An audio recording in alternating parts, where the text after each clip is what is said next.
High, চলো তোমাদের সাথে শেয়ার করি রাসের উৎসবের গল্প। এই যে আমরা ঠাকুর দেখতে বেরিয়ে পড়েছি। ঠাকুর প্রত্যেকটা ঠাকুর আমরা দেখেছি ভালো করে। আরও প্রচুর ঠাকুর ছিল কিন্তু ভিড়ের ঠেলায় ভিডিও করা হয়নি। এই যে দেখতে পাচ্ছ কি সাংঘাতিক ভিড়টা এখানে, এই রণকালী তলায় এতটা ভিড়।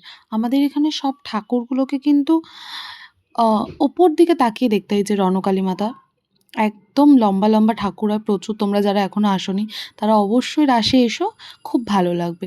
এবার আমাদের নবদ্বীপে প্রচুর যাত্রী এসেছে, প্রচুর যাত্রী, মানে গত ২-৩ বছর পর হয়তো এরকম যাত্রী দেখা গেল। আমরা তো আগে, আমি যখন ছোট ছিলাম বেরোতেই পারতাম না রাসে ঠাকুর দেখতে। এই দেখো এটা হচ্ছে ভদ্রকালী মাতা।